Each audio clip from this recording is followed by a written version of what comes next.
Morning, everyone, and Happy New Year. Welcome to 2024 and our Endocrine Grand Round series. We are happy this week to start off with our own Dr. Sibai. As many of you are aware, Dr. Sibai joined our fellowship program about 4 years ago and has been on our faculty since last year, since 2022.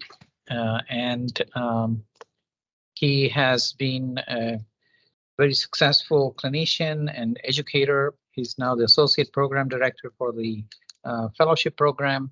And today he will be talking to us about aromatase inhibitors induced bone loss in postmenopausal women with hormone-sensitive breast cancer.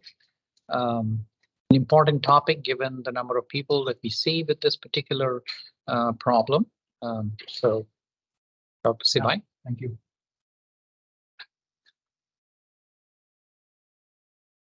Okay. Thank you, Dr. Makshugandam, and Happy New Year, everyone.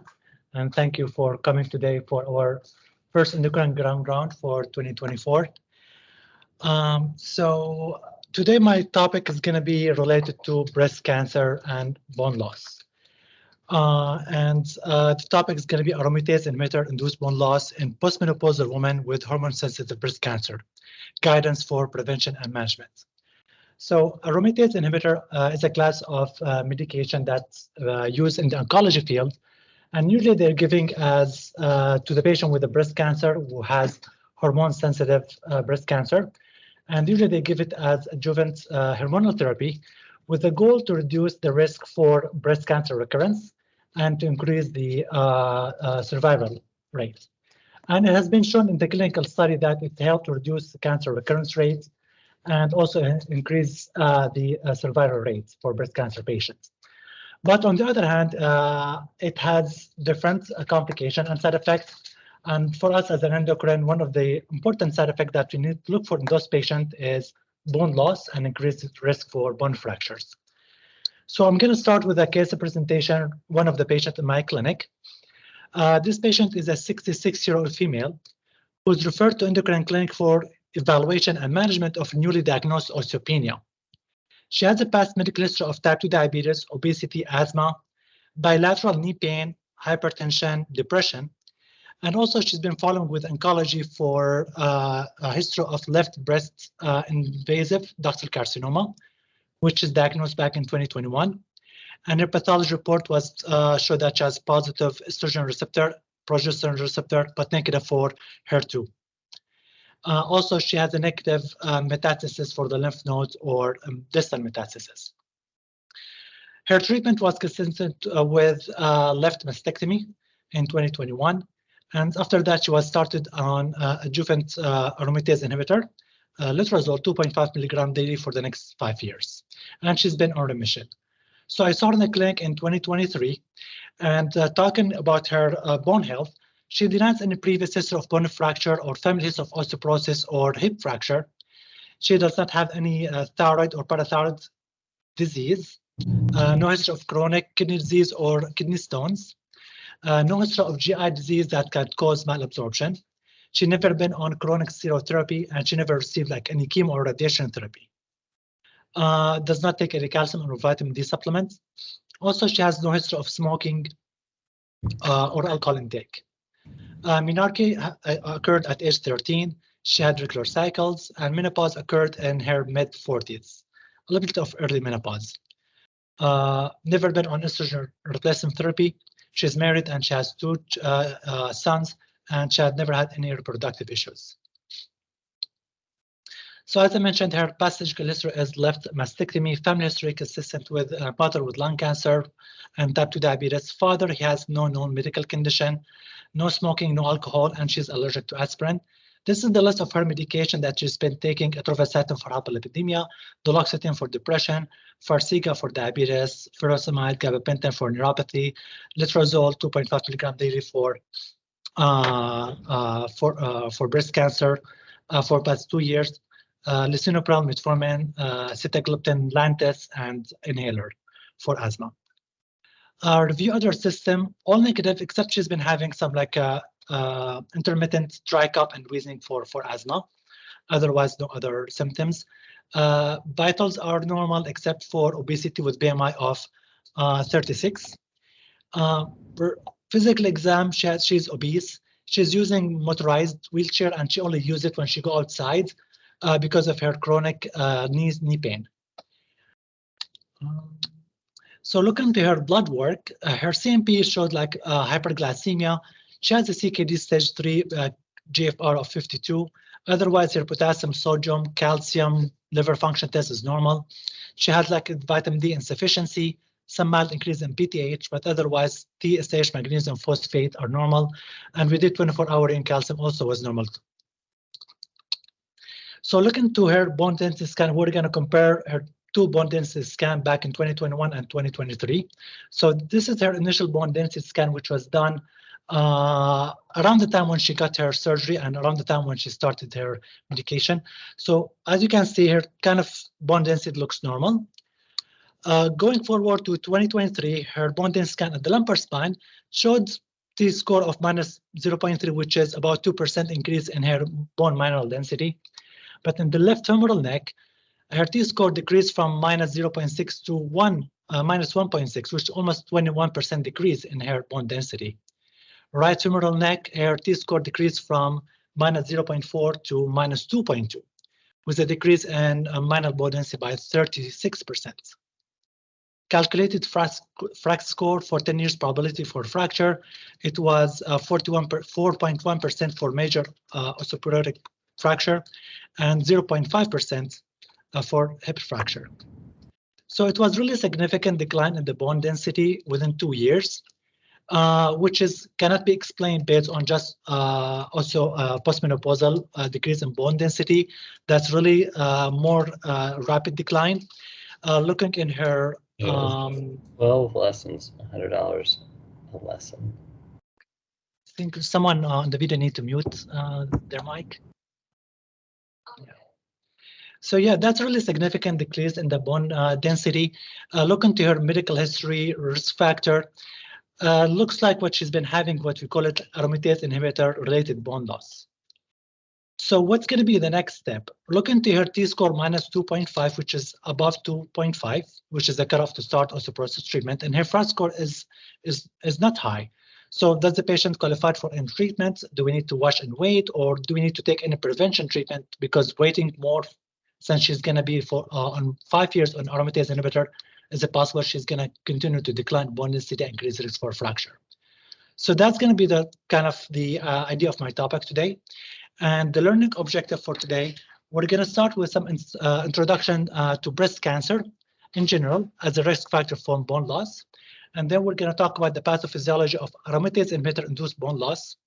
Then we're going to talk about the diagnosing and preventing of aromatase inhibitor bone loss with some current screening and treatment guidelines from medical societies.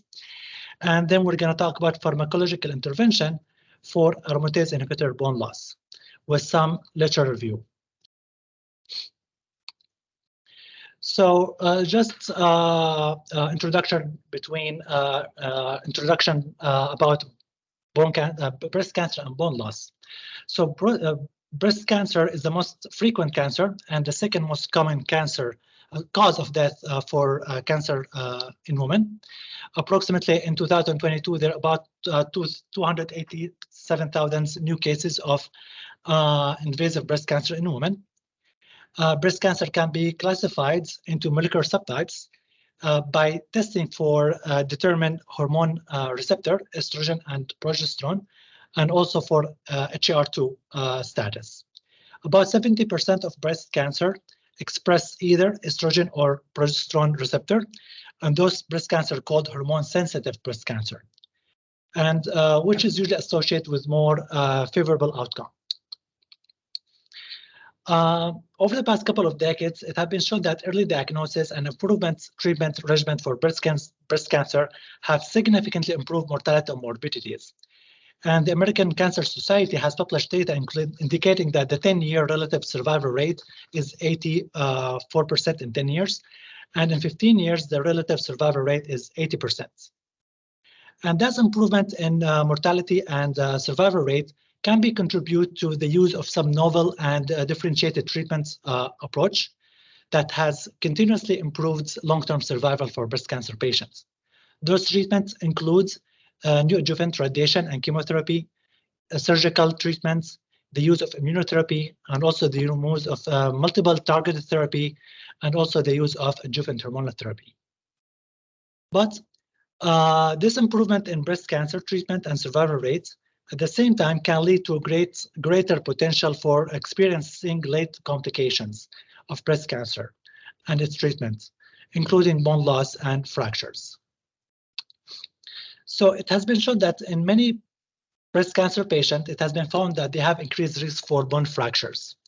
In a study by Kens in 1999, looking into almost 1,200 patients with breast cancer without evidence of bone metastasis, those patients were investigated and they found that the incidence of vertebral fracture was 5.4% in newly breast cancer diagnosis, compared to only 1.5% in average matched women without breast cancer.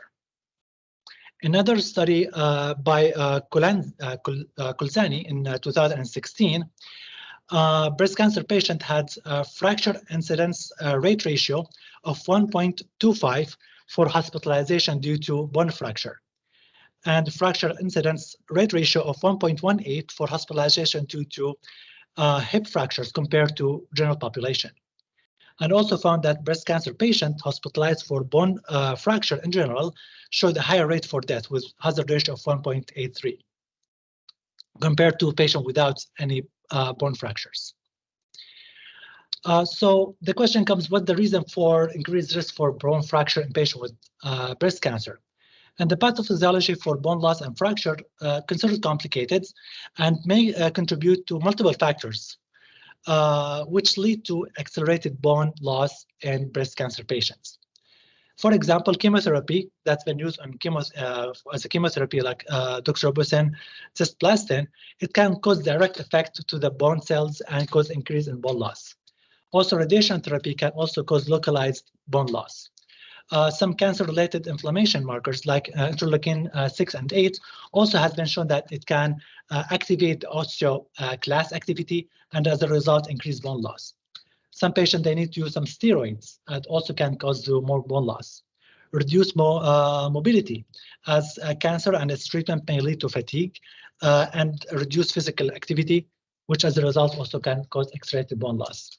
Malnutrition, as cancer and its treatments may affect appetite and can lead to nutrient deficiency. But probably the most important factor that can cause bone loss in breast cancer patients is estrogen deficiency. Estrogen deficiency, we can say like estrogen in general, we know that estrogen from the beginning is very important part for bone remodeling and to maintain healthy bone mass. And as it's known that estrogen has a direct effect on the osteoblast and osteoclasts in the bone, and it causes a balance between their bone formation and bone resorption, and that balance helps to maintain bone mass. But in a situation that estrogen deficiency happens, similar to postmenopausal, that effect of the estrogen effect on the bone goes away, and that's lead to decrease in the bone mass. But what happens is in patients with a bone cancer, they may get a surgical or medical treatment to induce estrogen deficiency. For example, surgical removal for the ovaries and use of GnRH analog Lupron in a premenopausal woman with a hormone-sensitive breast cancer can lead to estrogen deficiency. And usually this treatment usually used for patients with high risk for cancer recurrence. And also adjuvant endocrine therapy with aromatase inhibitor in postmenopausal women with hormone-sensitive breast cancer also can lead to estrogen deficiency and lead to more accelerated bone loss compared to just like natural menopause.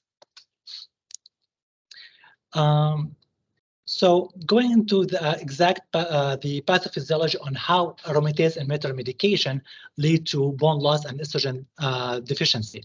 So we know that estrogen is primarily produced in the ovaries prior to menopause, but after menopause, estrogen production continue to occur in the peripheral tissues, in the skin, the muscle, the fat, and the breast tissue.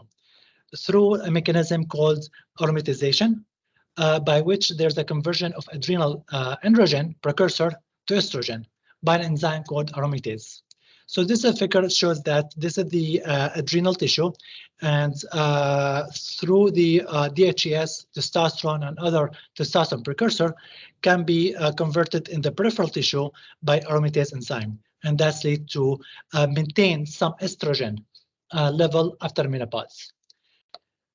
Aromatase enzyme is highly expressed in malignant breast tissue and lead to sustained higher level of estrogen within the tumor microenvironment, which as a result cause tumor growth.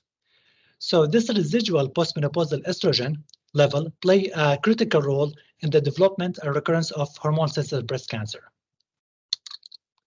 So aromatase inhibitor medication, what they do, they block the peripheral conversion. They block aromatization of androgen, adrenal androgen to estrogen. As a result, they reduce the residual postmenopausal production of estrogen and suppress and decrease this estrogen level by more than 93%. So by suppressing estrogen level in postmenopausal women, that's going to lead as a result in decreased estrogen expression and level in the breast malignant cells, and as a result lead to decreased bone cancer growth. Right now, there are three main aromatase inhibitors that's been approved as adjuvant therapy in hormone-sensitive breast cancer for 5 years, and they are anastrozole, letrozole, and exemestane. There are numerous randomized clinical trials have evaluated aromatase inhibitor in the treatment of hormone-sensitive breast cancer, and those studies have consistently demonstrated decreased breast cancer recurrence and improve in breast cancer patient survival. There's other approach to treat hormone-sensitive breast cancer by using estrogen, by selective estrogen receptor modulator, which is tamoxifen, which is work in a different mechanism, which is by direct interact with estrogen receptor and inhibit its effects on the breast tissue. Both aromatase inhibitor and selective estrogen receptor modulator has been shown to reduce breast cancer risk and recurrence risk, and also increase the survival rate. But still, aromatase inhibitor are the treatment of choice for hormone-sensitive breast cancer in most menopausal women, because the clinical trial demonstrate more favorable safety profile compared to estrogen, selective estrogen modulator. In comparison to tamoxifen, anastrozole, which is one of the aromatase inhibitor, was associated with a fewer thromboembolic events, less cardiovascular events, and less disease of the endometrial cancer. This is one of the earliest clinical trial that has been looked into the effect of anastrozole compared to tamoxifen in a patient with the breast cancer to see the effect regarding reducing breast cancer recurrence. So this study ATAC published back in 2002, and they look into 9,000 postmenopausal patients who had completed primary therapy for breast cancer and were eligible for endocrine therapy. So this patient were randomized equally to anastrozole versus tamoxifen or a combination therapy. And after a median follow-up for almost 33 months, they found that anastrozole improved this disease-free survival and also improved time to disease recurrence compared to both tamoxifen and the combination therapy. But when looking into the perspective of adverse effects, it has been shown that anastrozole was better tolerated except for occurrence of musculoskeletal side effects, which includes fractures, mainly in the spine and the wrist. And they found out there's all fracture happened about 7.4% in the anastrozole group compared to 4.4% in tamoxifen group. The hazard ratio for anastrozole compared to tamoxifen after 60 months was about 1.49. So this study kind of one of the initial studies that showed that anastrozole can lead to increased fracture risk, but that study followed by another study by the same group was designed specifically to look into bone mineral density and bone turnover in patient who's taking anastrozole compared to a patient who's taking tamoxifen or if they're taking both combined therapy. And they look at the lumbar spine and total hip bone BMD at baseline, and then after 1 year and after 2 years of treatment. And also they look into bone turnover markers, mainly the anti-bone receptor marker. And also they follow them by baseline 3 months, 6 months, and 12 months.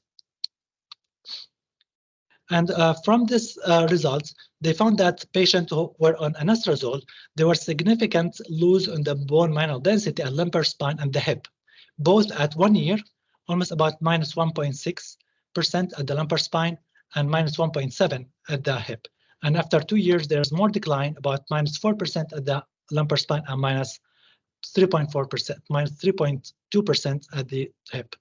Compared to the patient on tamoxifen, the opposite happened. There was increase in the bone mineral density and the lumbar spine at 1 year, 1.2% at the lumbar spine and 0.8% increase at the hip. And after 2 years, there was increase by 1.9% at the lumbar spine and 1.1 at the total hip. Looking into the bone turnover, the anastrozole group, the resorptive markers, CTX and NTX, both has been increased, about 26% for the CTX markers, and NTX has been increased by 15%. Looking into tamoxifen group, bone resorptive markers has been decreased about 56% to 52% after 1 and 2 years. So they concluded that anastrozole is associated with significant bone mineral density loss and a small increase in the bone turnover, whereas tamoxifen and the combination therapy is associated with increase in bone mineral density and decrease in bone turnovers. This data may explain the increased incidence of fractures observed in the anastrozole treatment in the previous study. So this study was only for 2 years. They continue with another study which they look into bone mineral density for 5 years. But after 5 years, they also showed anastrozole treatment for 5 years led to bone loss of approximately minus 1.6% decrease in the lumbar spine and minus 7.2% at the hip, compared to tamoxifen, which led to increase in the bone density by 2.8% at lumbar spine and 0.7% at the hip.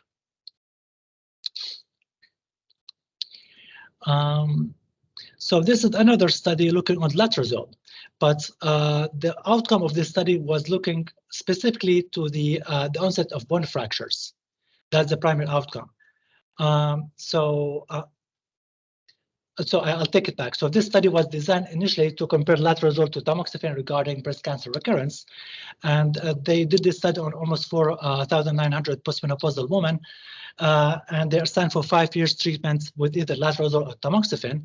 And on their adverse effect outcome, they found that new bone fracture was 8.6% in letrozole group and 5.8% on tamoxifen group with significant p-value. So from what we have discussed so far, we can see that clinical trial show that aromatase inhibitor therapy is associated with rapid bone loss at the lumbar and bilateral hips, and also increase in bone resorptive markers, and also increased incidence of bone fractures. And actually, aromatase inhibitor-related bone loss occur at an accelerated rate compared to bone loss after menopause, as the rate for bone loss is estimated about 1% annually during the first years after the onset of menopause. But patients with breast cancer who are treated with aromatase inhibitor, they experienced a rate of bone loss estimated by 2.6% per year. So given these facts, there has been interest in the medical society and physicians to try to find out what's the best approach to monitor those patients and to evaluate these patients, since it's already known that those patients had a high risk for bone loss and bone fractures. So, so far there's 2 main guidelines. The first one on the top, the management of osteoporosis in survivor of adult cancer with metastatic cancer. This is published by the American Society of Clinical Oncology, where they have like comprehensive guidelines regarding osteoporosis management in cancer patients, and they have some specific recommendation for patients with breast cancer. The other guidelines from the UK expert group, which talk about guidelines for management of breast cancer treatments induced bone loss. So look into the approach on how to monitor bone density for patients with breast cancer on aromatase inhibitor. Both guidelines has agreed on that bone mineral density should be done and assessed at lumbar spine and at least or both the hip sides, and the baseline assessment should be done at least within the first 3 months of starting aromatase inhibitor therapy. And bone mineral density with DEXA scan testing should be offered every 2 years or more frequently based on the result of the baseline bone density scan and based on the presence of other risk factors for bone loss. But testing should generally not be done more than annually. Regarding prevention, what approach we can do to prevent bone loss on those patients?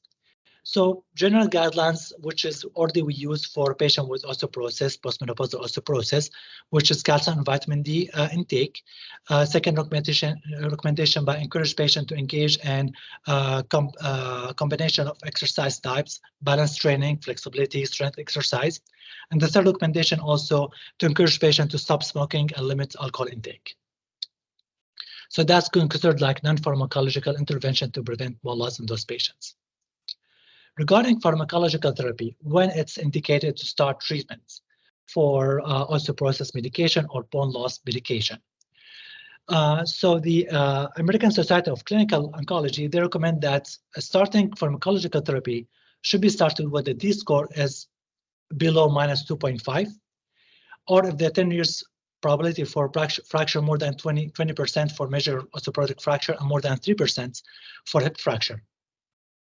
So they kind of using the same approach when we managed postmenopausal osteoporosis. But the UK guidelines has modified the recommendation from the oncology guidelines by lowering the T-score threshold to start pharmacological treatment. And the reason for that, they mentioned that the bone mineral density and FRAX score can underestimate fracture risk in patients with breast cancer who's been treated with aromatase inhibitor. So based on recommendation, they recommend to start pharmacological treatment when T-score goes beyond less than -2.2. Regardless, there's FRAX score. So FRAX score is not relevant for them. They look for T-score when it goes below -2.6, then treatment is indicated. So as we review from my patient, her T-score was -2.2, so she fit the category for treatments. But regarding treatment, if there's any difference regarding those patient response to anti-resorptive treatment compared to regular postmenopausal. So there has been multiple clinical trial, and one of the most common medication that we usually use is oral bisphosphonates, which has been used for treat postmenopausal osteoporosis, but also it has been investigated to see efficacy regarding preventing bone loss in those population. So this table kind of summarizes about 9 clinical trials who tried to use oral bisphosphonates, including risindronate, alendronate, ependronate as well. And they use it for like a treatment for 5 years for a patient who are breast cancer on aromatase inhibitor.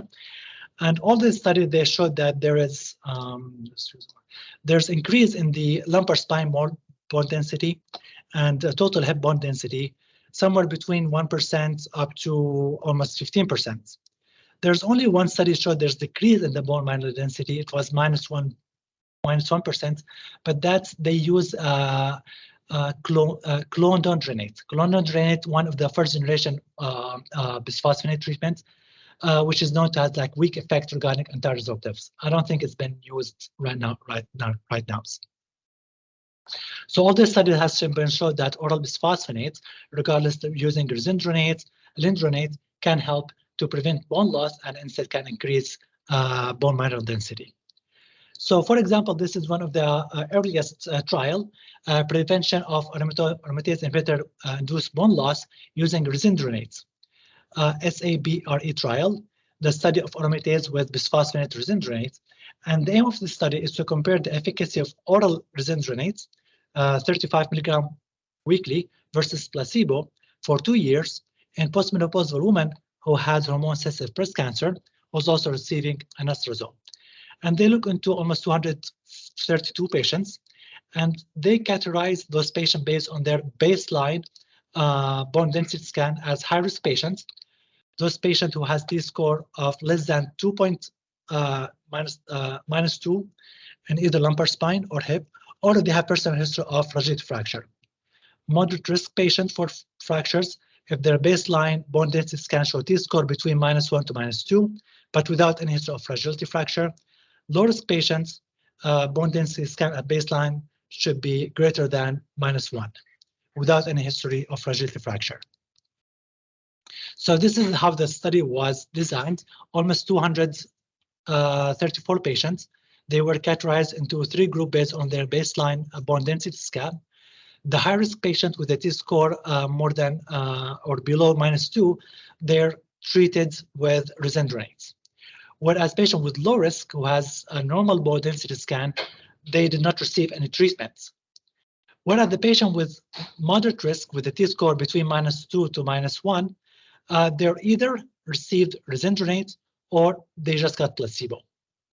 And they followed these patients for 2 years.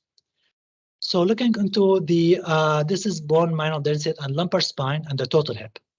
So in the high-risk group who received anastrozole plus resendronate, there was a significant increase in the lumbar spine bone mineral density at 12 months from baseline by 3.4% and at 24 months by 3%.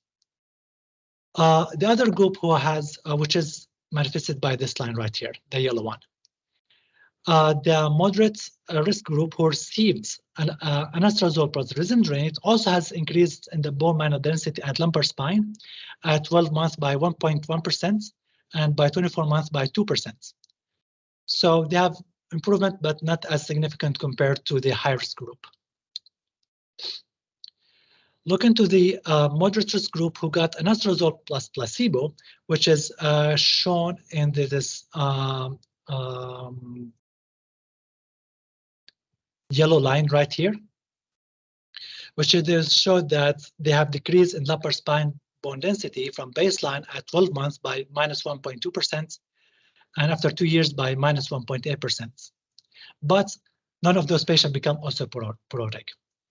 In low-risk patient who just got anastrozole without anything, there also was significant decrease in the bone mineral density at lumbar spine by -0.8% after 1 year and after 2 years by -2%. But again, none of these patients become osteoporotic.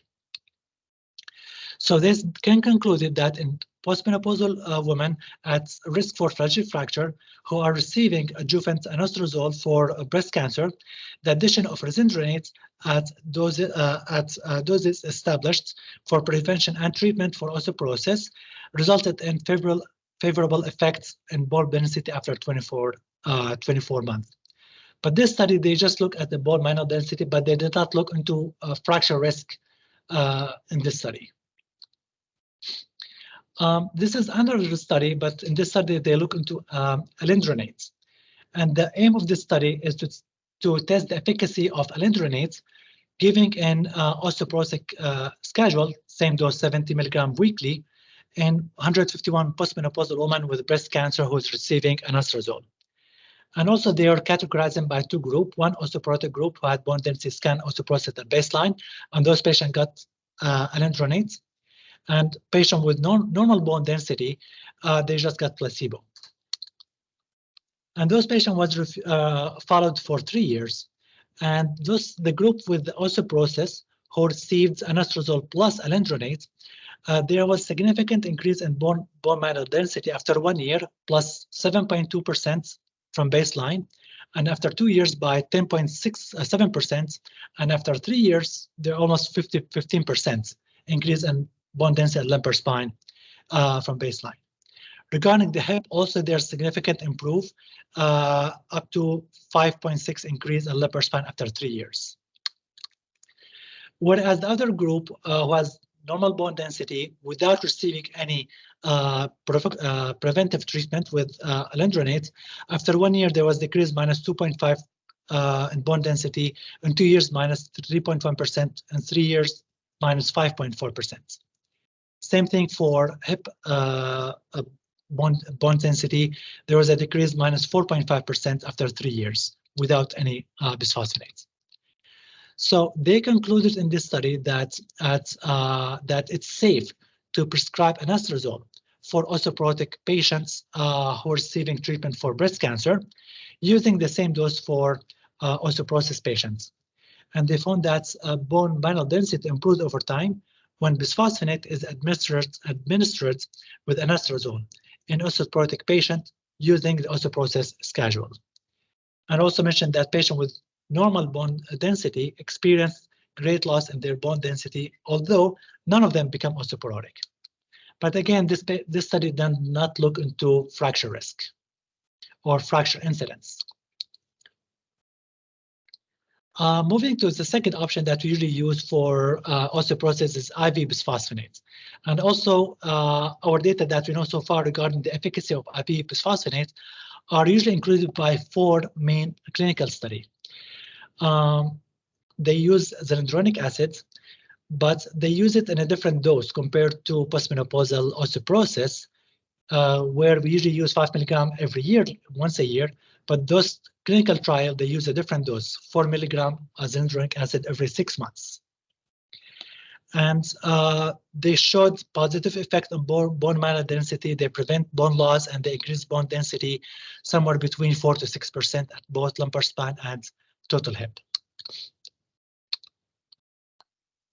So this is one of the first trial that has used the IV bisphosphonates. It's called the ZFAST trial. And the design of the study was to have almost 600 postmenopausal women with hormone-sensitive breast cancer who has T-score at baseline above -2. So there's no osteoporosis patients. And those patients has been receiving letrozole 2.5 milligram daily for the next 5 years.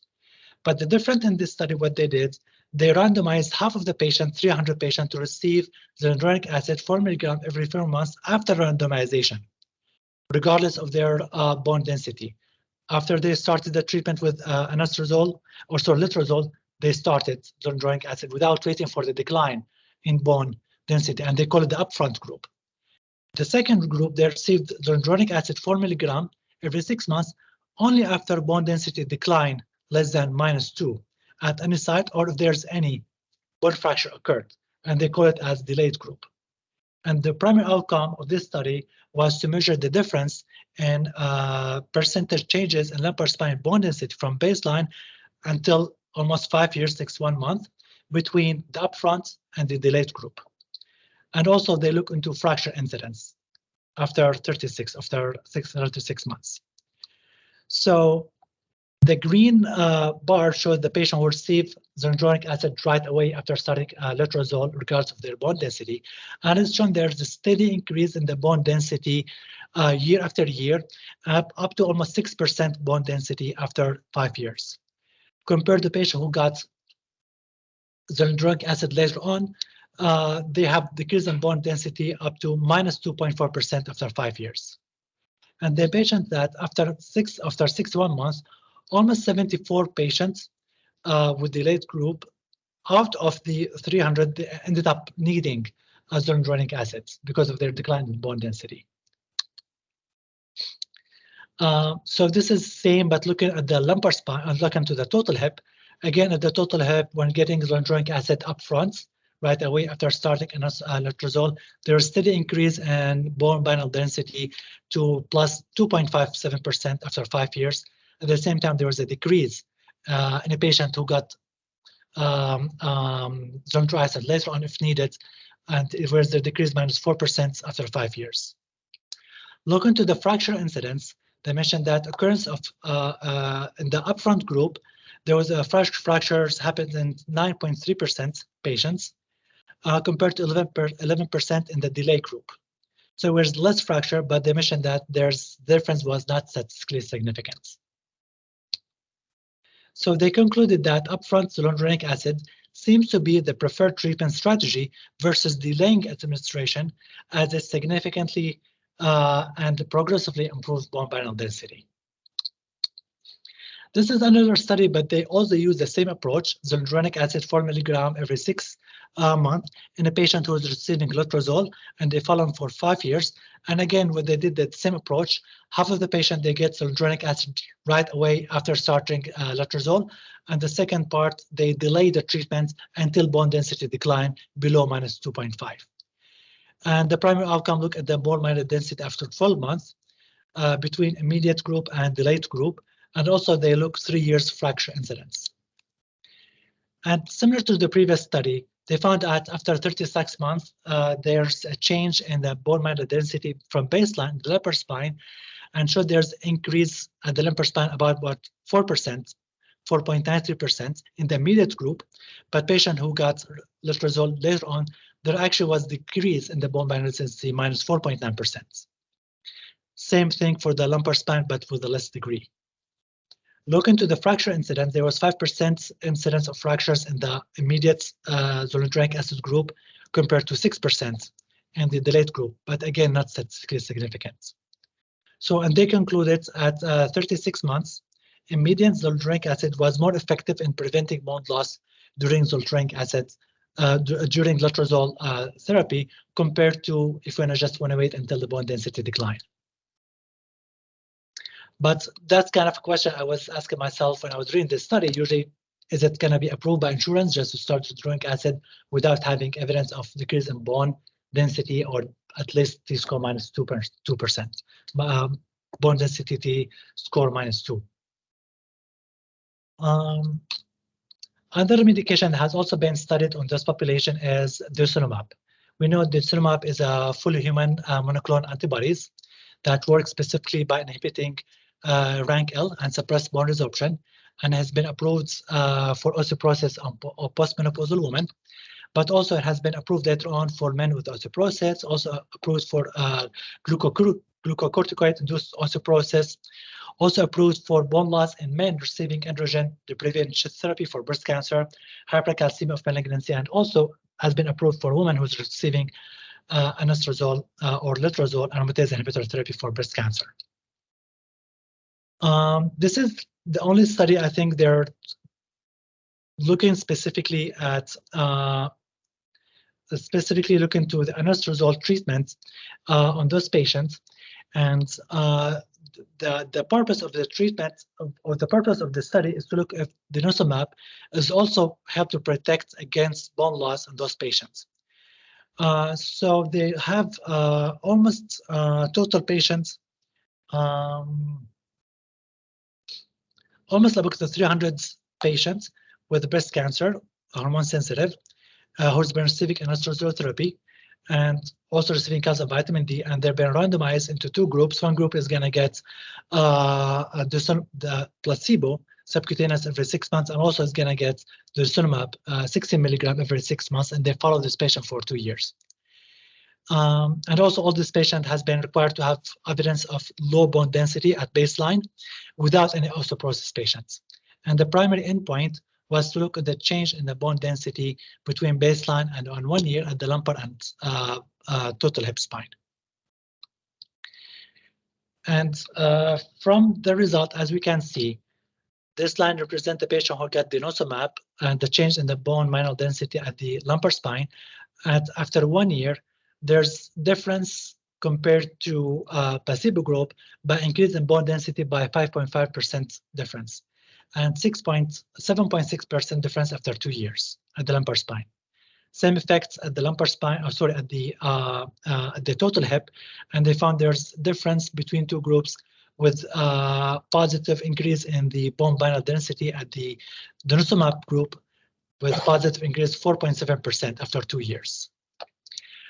And they mentioned that patient who got denosumab, none of them had got any decrease in the bone mineral density compared to the placebo group, almost about 60%, 65%, they have decrease in the bone mineral density over 2 years. So they concluded that in women with non-metastatic breast cancer with low bone density who's receiving adjuvant aromatase inhibitor therapy, twice yearly administration of denosumab led to significant increase in bone mineral density over 2 years. And this is the study that was primarily designed to look into the fracture risk. They have almost 3,000 patients, postmenopausal women, again, breast cancer, hormone sensitive, also randomized 1 by 1, one group to get denosumab, the other one to get placebo every 6 months for 2 years. And the primary endpoint was to look at the fracture incidence. And they found that denosumab group has significant reduced risk for any clinical fracture with hazard ratio 0.5, with the number of fracture in denosumab group was 5.3% compared to placebo was 10.2%. And the fracture risk reduction appeared to be irrespective of the age and bone mineral density. So actually, this is the only trial that has been shown that anti-resorptive treatment has led to decrease in bone fracture incidence with significance.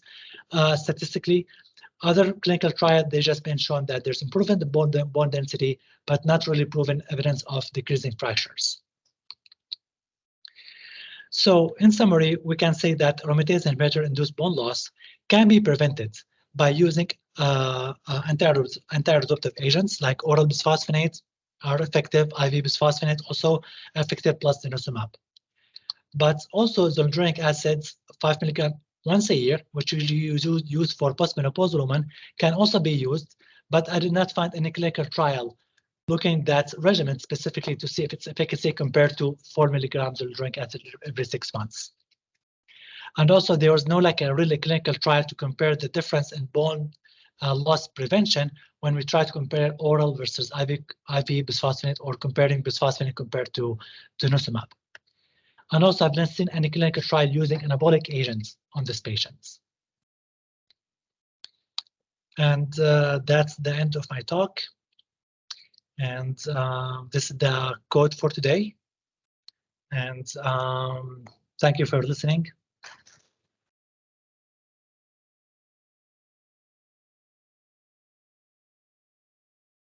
So certainly, I would think that the patients who are on aromatase inhibitor plus one of the bisphosphonates would have improved quality of life because they're not getting bone fractures. Correct. But what about, from a breast cancer perspective?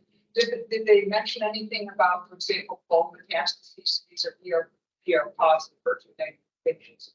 Yeah. So all this trial, yeah. Regarding bone metastasis, as you can see, all this patient or this trial has excluded any bone metastasis because it's going to interfere with the accuracy, I think, with the bone mineral density on DEXA scan. It may also, this patient also has a baseline for increased fracture, regardless of their getting nasal result or not. So most of the study excluded bone mets. Since aromatase inhibitors drives estrogen receptor alpha ESR1 mutations, that co-administration of bisphosphonates in some way suppress that. I've read some there's certain trial looking at the bisphosphonate effect on cancer in general. Yeah. They found that bisphosphonate has positive effect regarding decreased cancer incidence, regardless using it for bone density. Thank you. So a couple of questions and one comment to what you said is that there's been data about decrease in recurrence with the breast cancer. And for metastatic breast cancer, they already have the protocol of giving Zometa, the 4 mg, both for hormone-sensitive prostate and breast. And more recently, the denosumab at 120 mg for the extreme more often when they have bone mets. It's a part of the oncology protocol. We are not even involved with that. I think they use it just to prevent bone fracture, regardless of the bone density. And then, so my comment was the anabolics. One of the problems is that many of the patients who undergo radiation automatically you cannot use the newer parathyroid anabolics. That probably was one of the reasons I have much on it, but I don't know how it be the ability. My question was related to the ZOPAST and the ZPAST study. Was there any data on atypical femoral fractures or ONJ side effects? So I was planning to put this information here, but I did not because I want to make it longer. They did not mention any too much about significant regarding ONJ, but there was some information regarding denosumab. Denosumab, actually, they reported the incidence of ONJ on atypical fractures, and interestingly, patient would get denosumab. They didn't have any ONJ, and there's 2 patients with atypical fractures. But after 2-3 years with denosumab, there was any incidence of ONJ. Yeah. So when you look at the way the study was designed with the task, so you had these two groups, one which had which they waited for the bone density to come down, and then they treated them, correct? Yes. That means they were kind of more prone to develop this problem, and maybe they are the ones who are more resistant to this. Did they explain why this difference occurred? Because the curves on the two, if you look at it, so if you look at this curve here, from the point where they had at 12 months to the 61 months, it just stays about the same. It just maintained. Correct. So was it because patients who had dropped their bone density were the ones who were more likely to develop this problem? So I remember this one, the red one. Those are patients who did not receive an or did not receive it, and they did not require it later on. This is delayed, correct? The red ones are the who got it later.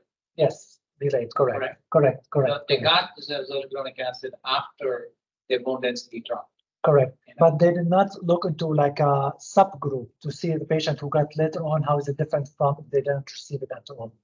What about when they looked at the fracture rates, did they separate out the two? Not really. Because if you combine the two versus, did they separate out the delayed group from the early group? Gotcha. Probably I missed it, but I don't remember I saw that information there. I don't know whether if you're prone to develop it, then you're not going to respond. Okay, I see. I understand. I have a couple more. Yeah. The second is, we talked about the bone turnover markers.